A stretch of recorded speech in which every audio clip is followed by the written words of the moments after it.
ಬಗ್ಗೆ ನಮ್ಮ ಪಕ್ಷದ ಮುಖಾಂತರ ಯಾವ ರೀತಿಯಲ್ಲಿ ಸಹಿ ಸಂಗ್ರಹ ಮಾಡುವಂಥದ್ದು ಆ ವಿಚಾರಗಳ ಬಗ್ಗೆ ನಾವು ಕೂಡ ನಾಡು ಉಡುಪಿ ಪಟ್ಟಣದಲ್ಲಿ ನಾವು ಸಿಗ್ನೇಚರ್ ಕಲೆಕ್ಷನ್ ಮಾಡಿದಂಥ ಇದನ್ನು ಪ್ರದರ್ಶನ ಮಾಡುವಂಥ ಕೆಲಸಕ್ಕೆ ಯಾವ ಚಾಲನೆ ಕೊಡ್ತಾರೆ ಅನ್ನುವಂಥ ವಿಚಾರವನ್ನು ತಿಳಿದುಕೊಂಡಿದ್ದಾರೆ. ಮತ್ತು ಅಖಿಲ ಭಾರತ ಕಾಂಗ್ರೆಸ್ ಪಕ್ಷ ಎಲ್ಲ ಜಿಲ್ಲೆಗಳಲ್ಲಿ ಕೂಡ ನ್ಯಾಷನಲ್ ಹೆರಾಲ್ಡ್ರ ಬಗ್ಗೆ ಯಾವ ರೀತಿ ಇವತ್ತು ವಿರೋಧ ಪಕ್ಷವನ್ನು ಗುರಿ ಇಟ್ಕೊಂಡು ಈ ಕೇಂದ್ರ ಸರ್ಕಾರ ಆಡಳಿತಗೊಂಡ ಸರ್ಕಾರ ಏನು ಕಾರ್ಯಕ್ರಮವನ್ನು ಹಮ್ಮಿಕೊಳ್ತಾ ಇದೆ ಅದರ ಬಗ್ಗೆ ಈವಾಗಲೇ ಎಲ್ಲ ಕಡೆಗಳಲ್ಲಿ ಜಿಲ್ಲಾ ಮಟ್ಟದಲ್ಲಿ ಕೂಡ ಇವತ್ತು ಪ್ರತಿಭಟನೆ ಮಾಡಬೇಕು ಅನ್ನುವಂಥ ಕಾರ್ಯಕ್ರಮ ಹಮ್ಮಿಕೊಂಡು ಈ ದಿವಸ ನಾವು ಹಿರಿಯಡ್ಕದಲ್ಲಿ ಆ ಪ್ರತಿಭಟನಾ ಸಭೆಯನ್ನು ಕೂಡ ಇಟ್ಕೊಂಡಿದ್ದೇವೆ. ದಕ್ಷಿಣಾಂಶ ನ್ಯಾಷನಲ್ ಹೆರಾಲ್ಡ್ ಅನ್ನುವಂಥ ಒಂದು ಪತ್ರಿಕೆ ಸ್ವಾತಂತ್ರ್ಯ ಸಂಗ್ರಾಮ ಸಮಯದಲ್ಲಿ ನಮ್ಮ ದೇಶದ ಸ್ವಾತಂತ್ರ್ಯ ಸಂಗ್ರಾಮಕ್ಕೆ ಒತ್ತು ಕೊಟ್ಟು ಕೆಲಸ ಕಾರ್ಯ ಮಾಡಿದಂಥ ಒಂದು ಪತ್ರಿಕೆ.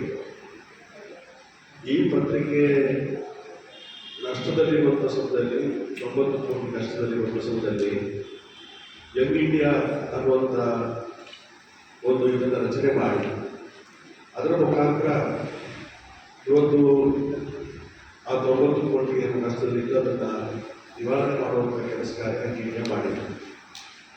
ಆ ಪತ್ರಿಕೆಯನ್ನು ಉಳಿಸಬೇಕು ಅನ್ನೋ ಉದ್ದೇಶಕ್ಕೋಸ್ಕರ ನಮ್ಮ ದೇಶದಲ್ಲಿ ನಮ್ಮ ರಾಷ್ಟ್ರ ಧ್ವಜ ಇರ್ಬೋದು, ರಾಷ್ಟ್ರಗೀತೆ ಇರ್ಬೋದು, ಅಥವಾ ಸ್ವಾತಂತ್ರ್ಯ ಸಂಗ್ರಾಮದಲ್ಲಿ ಭಾಗಿಯಾದಂಥ ಪತ್ರಿಕೆ ಇರ್ಬೋದು, ಸ್ವಾತಂತ್ರ್ಯ ಪಡೆದ ನಂತರ ಇರುವಂಥ ಸಂವಿಧಾನ ಇರ್ಬೋದು, ಇವೆಲ್ಲವೂ ಕೂಡ ನಮ್ಮ ದೇಶದ ಇತಿಹಾಸವನ್ನು ಮಾನ್ಯಬೇಕು ಅಂತ ಹೇಳಿದ ತಪ್ಪಾಗಿದೆ. ಆ ದೃಷ್ಟಿಯಲ್ಲಿ ಇವತ್ತು ನಮ್ಮ ನಾಯಕಿಯಾದಂಥ ಸೋನಿಯಾ ಗಾಂಧಿ ಅವರಿರ್ಬೋದು ಅಥವಾ ನಮ್ಮ ನಾಯಕರಾದಂಥ ರಾಹುಲ್ ಗಾಂಧಿ ಅವರಿರ್ಬೋದು ಅದರ ಬಗ್ಗೆ ತೀರ್ಮಾನವನ್ನು ಕೈಗೊಂಡು ಅದರ ಬಗ್ಗೆ ಆ ಪತ್ರಿಕೆಯನ್ನು ಉಳಿಸಬೇಕು ಅನ್ನೋ ದೃಷ್ಟಿಯಲ್ಲಿ ಕಾರ್ಯಕ್ರಮ ಹಾಕ್ಕೊಂಡಿದ್ವಿ. ಅನ್ನುವಂಥ ಒಂದು ಸಂಘಟನೆ ಯಾವುದೇ ರೀತಿಯಲ್ಲಿ ಲಾಭದಾಯಕವಾಗಿರುವಂಥ ಒಂದು ಸಂಘಟನೆ ಅಲ್ಲ. ಅದನ್ನು ಇವತ್ತು ಬಳಕೆ ಮಾಡಿಕೊಂಡು ಸುಬ್ರಹ್ಮಣ್ಯ ಸ್ವಾಮಿ ಅನ್ನುವಂಥ ಒಬ್ಬ ವ್ಯಕ್ತಿ ಇಡೀ ಸತತ ತನ್ನ ಜೀವನ ಉದ್ದಕ್ಕೂ ಕೂಡ ನೆಹರು ಕುಟುಂಬವನ್ನು ವಿರೋಧಿಸಿಕೊಂಡು ಬರುವಂಥ ಒಬ್ಬ ವ್ಯಕ್ತಿ ಅವರು ಒಂದು ಕಂಪ್ಲೇಂಟ್ ಕೊಟ್ಟಿದ್ದಾರೆ ಅನ್ನುವಂಥ ಆಧಾರದ ಮೇರೆಗೆ ಈ ಹಿಂದೆ 55 ಗಂಟೆಗಳ ಕಾಲ ರಾಹುಲ್ ಗಾಂಧಿ ಅವರನ್ನು ಸತತವಾಗಿ ತನಿಖೆಗೆ ಒಳಪಡಿಸುವಂಥ ಕೆಲಸ ಕಾರ್ಯ ಆಗಿದ್ದು, ಅದೇ ರೀತಿಯಲ್ಲಿ ಸೋನಿಯಾ ಗಾಂಧಿ ಅವರನ್ನು ಕೂಡ ತನಿಖೆಗೆ ಒಳಪಡಿಸುವಂಥ ಕಾರ್ಯಕ್ರಮ ಆಗಿತ್ತು. ಮಲ್ಲಿಕಾರ್ಜುನ ಖರ್ಗೆ ಅವರು ಕೂಡ ತನಿಖೆಗೆ ಒಳಪಡಿಸುವಂಥ ಕಾರ್ಯಕ್ರಮ ಆಗಿತ್ತು.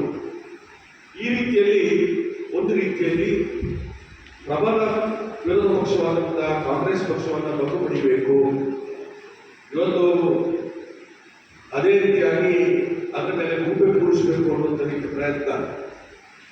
ಕೆಲಸ ನಾವು ಇತ್ತೀಚಿನ ದಿವಸ ಕಾಂಗ್ರೆಸ್ ಪಕ್ಷದ ಆಸ್ತಿಯ ಬಗ್ಗೆ ತಾವು ನೋಡಿರ್ಬೋದು. ಎಷ್ಟು 10,000 ಕೋಟಿ ರೂಪಾಯಿ ಇವತ್ತು ಬಿಜೆಪಿಯ ಬಂಡವಾಳ ಅಂದರೆ, ಬಿಜೆಪಿ ಪಕ್ಷದ ಬಂಡವಾಳ ಅಂದರೆ, ಕಾಂಗ್ರೆಸ್ ಪಕ್ಷದ ಬಂಡವಾಳ 313 ಕೋಟಿ. ಇವತ್ತು ಈ ರೀತಿಯಲ್ಲಿ ಇರುವಂಥ ಸಮಯದಲ್ಲಿ ಗುರುತರವಾಗಿ ನಮ್ಮ ನಾಯಕರ ಮೇಲೆ, ಸೋನಿಯಾ ಗಾಂಧಿ ಅವರ ಮೇಲೆ, ರಾಹುಲ್ ಗಾಂಧಿ ಅವರ ಮೇಲೆ, ಮಲ್ಲಿಕಾರ್ಜುನ ಖರ್ಗೆ ಅವರ ಮೇಲೆ ಈ ರೀತಿಯಲ್ಲಿ ಗದಪ್ರಹಾರ ಮಾಡುವಂಥ ಸಮಯದಲ್ಲಿ ಮೊನ್ನೆ ಕೋರ್ಟು ಇವತ್ತು ಅವರಿಗೆ ಕಪಾಲ ಮೋಕ್ಷ ಮಾಡುವಂಥ, ಕೇಂದ್ರ ಸರ್ಕಾರಕ್ಕೆ ಕಪಾಲ ಮೋಕ್ಷ ಮಾಡುವಂಥ ಕೆಲಸ ಕಾರ್ಯವನ್ನು ನಡೆಸಿದೆ. ದಕ್ಷಿಣಾಂಶ ಯಾವುದೇ FIR ಇಲ್ಲದೆ ಇಡಿ ಇವತ್ತು ಯಾವ ರೀತಿಯಲ್ಲಿ ಕೇಂದ್ರ ಸರ್ಕಾರದ ಕೈಗೊಂಬೆಯಾಗ ಕೆಲಸ ಕಾರ್ಯ ಮಾಡ್ತದೆ ಅನ್ನೋದ್ರ ಬಗ್ಗೆ ಸ್ಪಷ್ಟ ಚಿತ್ರಣ ಮೊನ್ನೆ ಕೋರ್ಟಿನ ತೀರ್ಮಾನದ ಮುಖಾಂತರ ಆಗಿದೆ.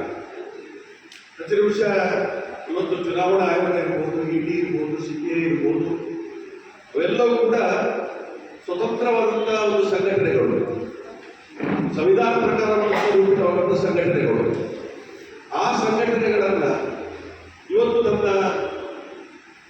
ಕೇಂದ್ರ ಸರ್ಕಾರ ಸಂವಿಧಾನ ವಿರೋಧಿ ಕೆಲಸ ಕಾರ್ಯಕ್ಕೋಸ್ಕರ ಬಳಕೆ ಮಾಡುವಂಥದ್ದು ಇವತ್ತು ಮೊನ್ನೆ ಕೋರ್ಟಿನ ಆದೇಶದ ಮೇರೆಗೆ ಇಡೀ ದೇಶಕ್ಕೆ ಬರದಂತಾಗಿದೆ ಅಂತ ಹೇಳಿ ತಪ್ಪಾಗಲಿಕ್ಕಿಲ್ಲ. ಅವರು ನಿರಂತರವಾಗಿ ಇವತ್ತು ಮೋದಿಯವರನ್ನ ಬೈತಾ ಇದ್ದಾರೆ. 24 ಗಂಟೆಯಿಂದ ಮೋದಿಯವರನ್ನು ಬೈತಾರೆ. ಆದ್ರೆ ಮೋದಿಯವರ ಬಗ್ಗೆ ಒಂದೇ ಒಂದು ಕಂಪ್ಲೇಂಟ್ ಕೊಟ್ಟಿಲ್ಲ. ಬರೇ ಕಾಂಗ್ರೆಸ್ ಪಕ್ಷದ ಮೇಲೆ ವಾಪಸ್ ಇದನ್ನ ಇವತ್ತು ದೊಡ್ಡ ಭೂಮಿ ಕೊಡಿಸುವಂತ ಪ್ರಯತ್ನ ಮಾಡಿದ್ರು. ಎಲ್ಲಾ ರೀತಿಯ ತನಿಖೆಗಳಾಯಿತು, ರಾಜ್ಯಕ್ಕೆ ಲಾಭ ಪಡೆಯುವಂತ ಅವಕಾಶಗಳಾಯಿತು ವಾಪಸ್ ಅಂತ ಇಟ್ಕೊಂಡು. ಆದ್ರೆ ಕಡೆಗೆ ಕೋರ್ಟ್ ತೀರ್ಮಾನ ಕೊಟ್ಟು ವಾಪಸ್ ಅನ್ನೋದು ಯಾವುದೇ ರೀತಿಯ ಅಕ್ರಮ ಆಗಲಿಲ್ಲ ಅನ್ನುವಂಥ ರೀತಿಯ ತೀರ್ಮಾನ ಬಂತು. ಈ ದೃಷ್ಟಿಯಲ್ಲಿ ಇವತ್ತು ಯಾವ ಗುರುತರವಾಗಿ ನಮ್ಮ ಕಾಂಗ್ರೆಸ್ ಪಕ್ಷದ ನಾಯಕರ ಮೇಲೆ ಗುಬ್ಬೆ ಕೂರಿಸುವಂತ ಪ್ರಯತ್ನವನ್ನು ಮಾಡ್ತಾರೆ. ನಮ್ಮ ಪಕ್ಷದ ವಿರೋಧ ಪಕ್ಷವನ್ನು ಶಿಥಿಲಗೊಳಿಸುವಂತ ಕೆಲಸ ಏನ್ ಮಾಡ್ತಾರೆ. ಹೆಚ್ಚಿನ ಅಂಶ ಇವತ್ತು ಕಾಂಗ್ರೆಸ್ ಪಕ್ಷದ ಮೇಲೆ ಅಪವಾದ ಮಾಡುವಂತ ಈ ಕೇಂದ್ರ ಸರ್ಕಾರ, ಬಿಜೆಪಿಯ ಸರ್ಕಾರ ಅಥವಾ ಬಿಜೆಪಿಯ ನಾಯಕರು ಇವತ್ತು ಶಾಸಕರನ್ನ ಖರೀದಿ ಮಾಡಿಕೊಂಡು ಇವತ್ತು ಸರ್ಕಾರ ರಚನೆ ಮಾಡುವಂತ ಕಾರ್ಯಕ್ರಮಕ್ಕೆ ಚಾಲನೆ ಕೊಡ್ತಾ ಇದ್ದಾರೆ. ಅದು ಆಗುದಿಲ್ಲ. ಇವತ್ತು ಈ ರೀತಿಯಲ್ಲಿ ಶಾಸಕರನ್ನೇ ಖರೀದಿ ಮಾಡುವಂತ ಕೆಲಸ ಕಾರ್ಯಕ್ರಮ ಕೊಡುವಂತ ಕೆಲಸ ಕಾರ್ಯ ಮಾಡ್ತಾರೆ. ಆ ದೃಷ್ಟಿಯಲ್ಲಿ ಇವತ್ತು ನಮ್ಮ ಕರ್ನಾಟಕ ರಾಜ್ಯದಲ್ಲಿ ಕೂಡ ಡಿ ಕೆ ಶಿವಕುಮಾರ್ ಅವರ ಮೇಲೆ ಕೂಡ ನ್ಯಾಷನಲ್ ಹೆರಾಲ್ಡಿನ ಕೇಸನ್ನು ಹಾಕಿದ್ದಾರೆ. ಈ ರೀತಿಯಲ್ಲಿ ಕಾಂಗ್ರೆಸ್ ಪಕ್ಷವನ್ನ ಒಂದು ಇಡೀ ದೇಶದ ಇತಿಹಾಸ ಏನಿದೆ ಆ ಇತಿಹಾಸವನ್ನೇ ಬದಲಾವಣೆ ಮಾಡಬೇಕು ಅಂತ ಪ್ರಯತ್ನಕ್ಕೆ ಕೈ ಹಾಕಿದ್ದಾರೆ. ಭಸ್ಮಾಸುರನ ತಲೆಗೆ ಬೆಂಕಿ ಇಟ್ಟಾಗೆ ಆಗಿದೆ. ಹೆಚ್ಚು ನರೇಗಾ ಕಾರ್ಯಕ್ರಮ ಕೊರೋನಾ ಸಂದರ್ಭದಲ್ಲಿ ಏನಾದರೂ ಇಡೀ ದೇಶದಲ್ಲಿ ಆಧಾರ ಆಗಿದ್ದರೆ ನರೇಗಾ ಕಾರ್ಯಕ್ರಮ ಆಧಾರ ಆಗಿದೆ. ಇವತ್ತು ಮಹಾತ್ಮ ಗಾಂಧಿ ಸ್ವಾತಂತ್ರ್ಯ ಪೂರ್ವದಲ್ಲೇ ರಾಮರಾಜ್ಯದ ಕನಸನ್ನು ಕಂಡಿದ್ರು. ಇಡೀ ಪಂಚಾಯತಿನ ಒಂದು ಅಸ್ತಿತ್ವದ ಬಗ್ಗೆ ಪಂಚಾಯತಿಗೆ ಶಕ್ತಿ ಕೊಡಬೇಕು ಅನ್ನುವಂಥ ಕಾರ್ಯಕ್ರಮ ಹೊಂದಿಕೊಂಡು ಕೇಂದ್ರ ಸರ್ಕಾರ ಮಹಾತ್ಮ ಗಾಂಧೀಜಿಯವರ ಹೆಸರಲ್ಲಿ ನರೇಗಾ ಕಾರ್ಯಕ್ರಮ ತಂತು. ಆದರೆ ಇವತ್ತು ಅದನ್ನು ಬದಲಾವಣೆ ಮಾಡಿ ಇವತ್ತು ನಿರ್ದಿಷ್ಟವಾಗಿ ಅದರ ಹೆಸರು ಬದಲಾಯಿಸಿ ನಿರ್ದಿಷ್ಟವಾಗಿ ಇವತ್ತು ಇಷ್ಟು ದಿವಸ ಉದ್ಯೋಗ ಕೊಡಬೇಕು, ಇಷ್ಟು ಉದ್ಯೋಗ ಕೊಡಬೇಕು ಅನ್ನುವಂಥ ರೀತಿಯಲ್ಲಿ ನಿಯಮಗಳನ್ನು ಬದಲಾವಣೆ ಮಾಡಿಕೊಂಡು ನರೇಗಾ ಕಾರ್ಯಕ್ರಮ ಮುಖಾಂತರ ವೆಸ್ಟ್ ಬೆಂಗಾಲಿಗೆ ಒಂದು ರಾಜ್ಯಕ್ಕೆ 50,000 ಕೋಟಿ ರೂಪಾಯಿ ಕೊಡಬೇಕು. ಆದಂತ ಕಾಮಗಾರಿ ಕರ್ನಾಟಕ ರಾಜ್ಯಕ್ಕೆ ಕೊಡಬೇಕು. ಒಂದು ಇಲ್ಲಿರುವಂತಹ ಇವತ್ತು ನರೇಗಾ ಕಾರ್ಯಕ್ರಮ ಇರ್ಬೋದು, ಕೊಟ್ಟಂತ ಆಶ್ವಾಸನೆಗಳಿರ್ಬೋದು, ನಮಗೆ GST ಮುಖಾಂತರ ಬರಬೇಕಂತ ಹಣ ಇರ್ಬೋದು, ಅಥವಾ ಇವತ್ತು ಜಲಸಿರಿ ಕಾರ್ಯಕ್ರಮದ ಮುಖಾಂತರ ಏನು ನಮಗೆ ಬರಬೇಕಾದ ಹಣ ಇರ್ಬೋದು, ಒಂದನ್ನು ಕೂಡ ಪ್ರವಾಹ ಬಂದರೆ ಅಥವಾ ಪ್ರಕೃತಿ ವಿಕೋಪ ಬಂದರೆ ಅದಕ್ಕೂ ಕೂಡ ಇವತ್ತು ಅನುದಾನ ಕೊಡುವಂಥ ಪದ್ಧತಿಯಿಂದ ಕೇಂದ್ರ ಸರ್ಕಾರ ತಿಳಿಸಿದೆ. ಒಂದು ರೀತಿಯಲ್ಲಿ ರಾಜ್ಯಕ್ಕೆ ಅನ್ಯಾಯ ಮಾಡುವಂಥ ಕೆಲಸ ಕಾರ್ಯವನ್ನು ಮಾಡ್ತಾ ಇದೆ. ಅದರಡಿಯಲ್ಲಿ ಇವತ್ತು ಬೇರೆ ಬೇರೆ ರೀತಿಯಲ್ಲಿ ದಿಕ್ಕು ತಪ್ಪಿಸುವಂತ ಪ್ರಯತ್ನ ಮಾಡ್ತಾ ಇದ್ದಾರೆ. ಮೊನ್ನೆ ಒಂದೇ ಮಾತದ ಬಗ್ಗೆ ಚರ್ಚೆ ಆಯಿತು. ನೈಜವಾದಂಥ ಚಿತ್ರಣ ಎಲ್ಲ ಜನರಿಗೆ ಗೊತ್ತಾಗುವಂಥ ರೀತಿಯಲ್ಲಿ ಆಗಿದೆ ಚರ್ಚೆ ಮುಖಾಂತರ. ಅದನ್ನೇನು ಡೈವರ್ಟ್ ಮಾಡಬೇಕು ಅನ್ನುವಂಥ ರೀತಿಯಲ್ಲಿ ಇವತ್ತು ಅಂತ ಯೋಜನೆ ಹಾಕೊಂಡಿದ್ರೆ ಅದು ವಿಫಲ ಆಗುವಂಥ ರೀತಿಯ ಅವಕಾಶ ಆಯಿತು. ಈ ದೃಷ್ಟಿಯಲ್ಲಿ ಜಿಲ್ಲೆಯಲ್ಲಿ ಪ್ರತಿಭಟನಾ ಕಾರ್ಯಕ್ರಮ ಮಾಡ್ತಾ ಇದ್ದೀವಿ. ಆ ಕಾರ್ಯಕ್ರಮದ ಮುಖಾಂತರ ಪ್ರತಿ ಜಿಲ್ಲೆಯಲ್ಲಿ ಕೂಡ ಮಾಡಬೇಕು ಅನ್ನೋ ನಿರ್ದೇಶನವನ್ನು ACC ಇವತ್ತು ಕೊಟ್ಟಿದೆ.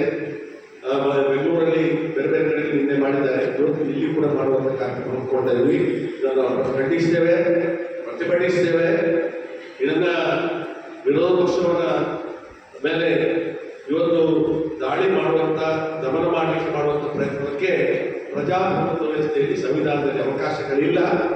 ಸಂವಿಧಾನ ಬದ್ಧವಾದಂತಹ ಯಾವ ಅಸ್ತ್ರಗಳನ್ನು ಅದನ್ನು ಬಳಕೆ ಮಾಡಿಕೊಂಡು ಸಂವಿಧಾನವನ್ನು ದಿಕ್ಕು ತಪ್ಪಿಸುವಂತ ಕೆಲಸ ಕಾರ್ಯಕ್ಕೆ ಸರಿಯಾದ ಉತ್ತರವನ್ನು ಜನ ಕೊಡಲಿಕ್ಕಿದ್ದಾರೆ.